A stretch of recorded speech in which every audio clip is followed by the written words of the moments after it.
Ne dites pas à un rêve qu'il est de paille. Il brûlera au contact du matin. À un village qu'il est soluble dans le brouillard. Il se terrera dans un clocher. Depuis qu'on a dit au cyprès qu'il est cierge obscur, il quémande un emploi auprès des cathédrales et fond d'amour, en pensant aux saintes des vitraux.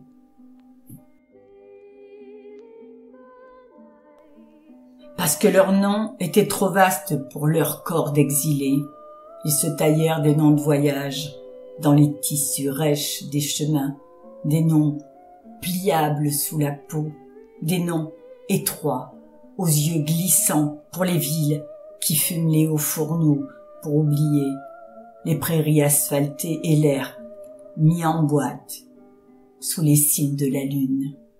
Il y a de la poussière, disent-ils, et ils cognent aux portes des corps des filles pour retrouver une patrie.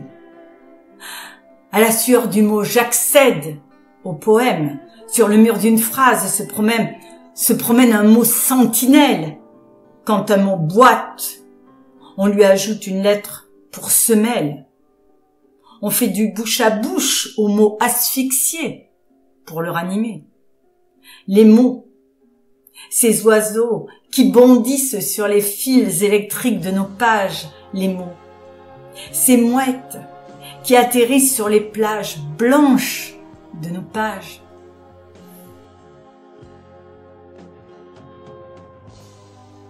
Dans le profond abîme où du monde est le centre, le terrestre élément forme un spacieux ventre, une obscure, inégale, immense cavité, un nouvel univers de spectres habité. Il fut fait pour servir de prison douloureuse à la troupe d'esprits, altière et malheureuse, qui, suivant un archange en son soulèvement, le suivit dans sa chute et dans son châtiment. Il fut fait pour servir de clôture éternelle à la nature humaine, impie et criminelle, et pour y dispenser les tourments éternels aux transports effrénés de ses sens criminels.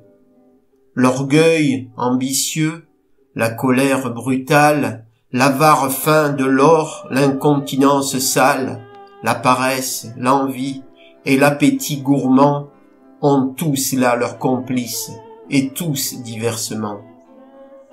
Là sont divers cachots, là sont diverses gênes. On n'entend là que fouet, que secousses de chaînes, que plaintives clameurs, que grincements de dents, que sanglots redoutés et que soupirs ardents. Dans son tour étendu, cette affreuse contrée d'un seul rayon d'un jour n'est jamais pénétrée, et l'air qu'on y respire est semé d'une poix qui ne cède qu'à peine aux efforts de la voix. Partout, la terre y fume, et contre mon sans cesse, de ces marais bourbeux lèvent une nue épaisse. De son fond bouillonnant pousse une exhalaison qui redistille en peste, en venin, en poison. Tout y sert à punir les infidèles âmes, mais plus que tout encore, les dévorantes flammes qui, par une puissance inconnue à nos feux, brûlent même l'esprit des esprits malheureux. Il est vrai que ce feu, qui brûle sa matière, en la brûlant toujours la laisse entière, et qu'en son action, sa piquante chaleur par l'horreur de l'ombrage, augmente la douleur. Une fausse clarté qui ne se rend visible que pour rendre au regard cette horreur plus horrible, quelquefois sort de l'ombre, et permet d'entrevoir ce qu'endure le crime en cet empire noir. Elle fait entrevoir dans un coin de ce gouffre un mélange confus de bitume et de soufre qui compose le lac, où demeurent plongés ceux qu'aux plaisirs impurs leurs sens ont engagés. Elle y fait entrevoir les affreuses figures des anges devenus ministres de torture et l'innombrable amas des cruels instruments que destine le ciel à ses grands châtiments.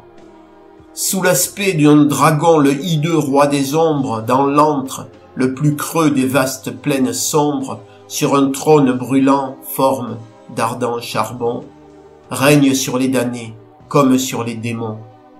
D'un sifflement affreux, le terrible monarque gouverne le chaos, prescrit l'ordre à la parque, et punissant chacun comme il l'a mérité, et bien que tourmentant, plus que tous tourmentés.